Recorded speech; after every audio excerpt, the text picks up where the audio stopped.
Greetings and welcome back to room 303 and our talks with Walt, as we are calling our discussions with the deathbed edition of Leaves of Grass. We are now into Song of Myself, passage 9. We have said already that sections 8 through 16 are often constituted as that great cataloging section. And it's fascinating to me the number of people that will report to me, you know, it's funny, I read up through passage 6 of Song of Myself and sometime into 7, but then I kind of skipped over a lot of that stuff. They see it almost the way they see, for example, all of that stuff about whaling in Melville's Moby Dick, as if somehow you can kind of skip all of that and still, of course, get Moby Dick, in the same way you can skip these sections and get, if you will, Song of Myself. But I'm going to make the argument that we're really doing ourselves a disservice if we don't enjoy these sections, like the one that we're about to mess with here at section 9. It's a beautiful little, beautifully crafted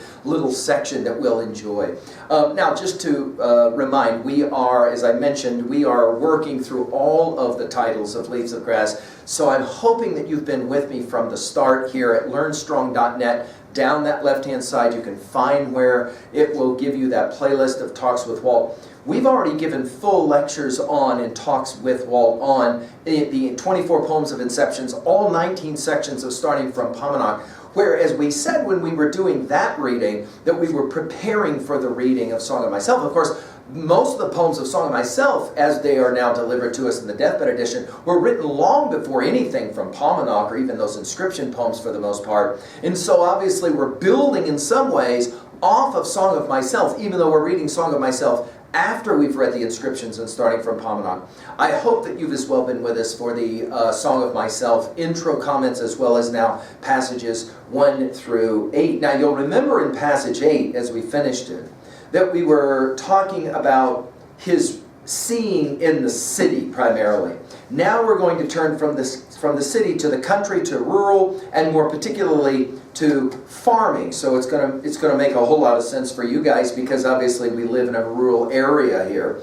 Notice the last lines where I come into part, and now we're ready for another image. Now the previous image was a sleeping child. Here we're going to start on a farm with an image that a good number of you are quite familiar with. Now, hey, as we said in our previous discussion, we'll say it here now.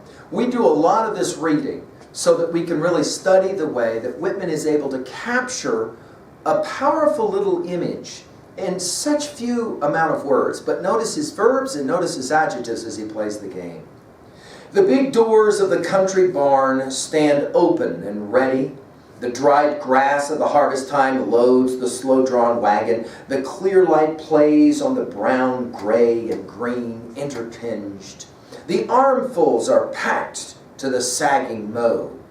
I am there. I help. I come stretched atop of the load. I felt its soft jolts. One leg reclined on the other. I jump from the cross beams and seize the clover and timothy, and roll head over heels and tangle my hair full of wisps.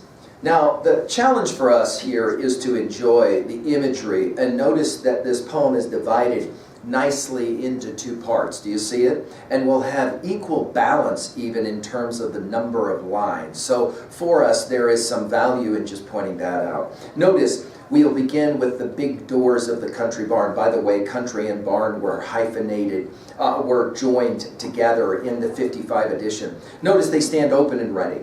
In other words, they're a symbol unto themselves. That is to say, we're going to see the barns as being welcoming. Then we're going to go to dried grass, which is of course going to take us to the title itself, and obviously to the end with clover and timothy, of the harvest time. And notice here we're speaking, of course, about that time in the year when we're ready to collect. We'll think of it as harvest time, as in late summer, early fall.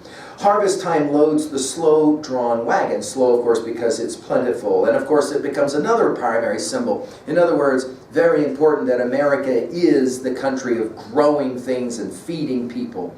The clear light plays, and here, of course, we've got to go back to passage 4, don't we? Both in and out of the game and watching and wondering at it is the line from passage 4 of Song of Myself, right?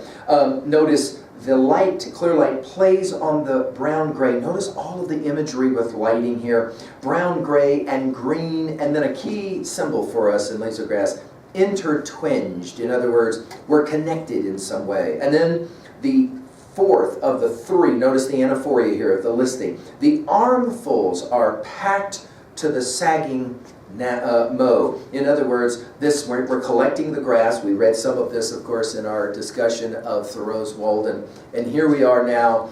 It's sagging. It's so plentiful. In other words, the city relies, of course, on the country and farming, as we know, to be able to feed. And here it is, this brilliant inner energy that is portrayed. And then there's a shift in perspective. Here, it's just been a description of what he's seeing. But now he comes part of it with the I am. Now again, I am is one of those constructions that we see over and over again in Leaves of Grass, and we're reminded of it from the book of Exodus, right? I am there. I help. Notice the immediacy of this. I came. Notice we've got movement here, intensives between present and past. I came stretched atop of the load, as a young boy, we might say, right? I felt its soft jolts. One leg reclined, of course, reclining, and that notion of reclining is huge for us as we think about other parts of Song of Myself. On the other, then notice the energy. I jump from the crossbeams, of course, the barn we would be speaking of, right? And seize, now this is a powerful image and verb for us as we'll see it a number of times in Leaves of Grass. The clover and Timothy, of course, are going to be direct references to Leaves of Grass, obviously.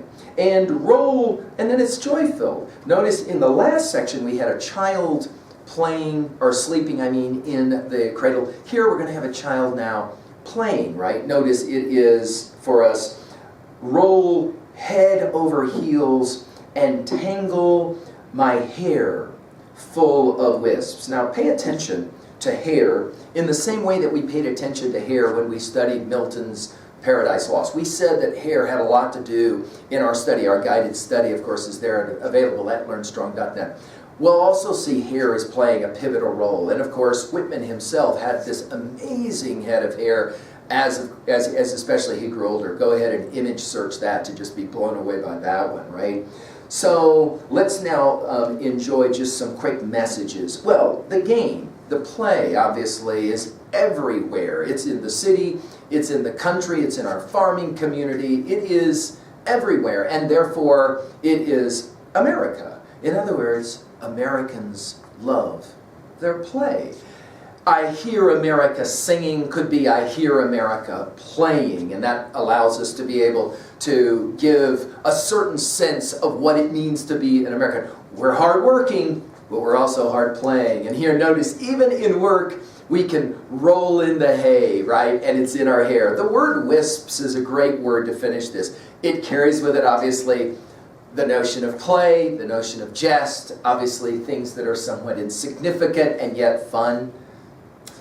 Notice it to be the anaphoria we mentioned, but I want to point out all of the echoes. We're hearing this, and I said this to you guys when we started at the very beginning.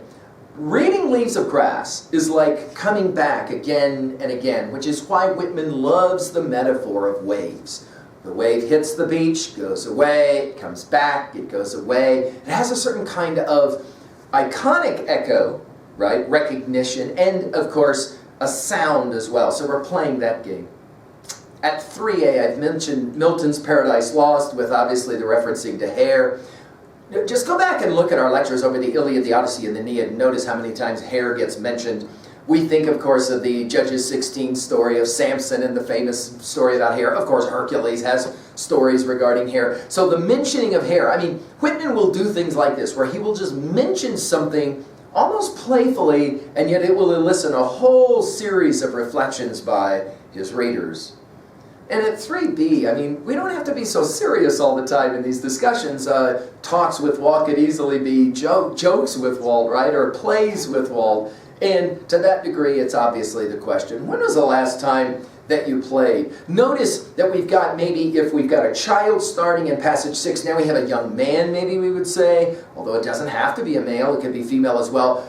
Maybe more adolescent, who is, of course, on the top of the hay that has been collected on the wagon. It's sagging because there's just so much of it. armfuls of it, and that is a powerful image, as we said.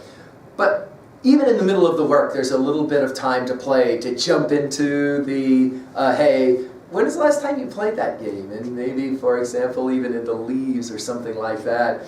The way in which you become really childlike all of a sudden when you do something like that. When is the last time that happened for you?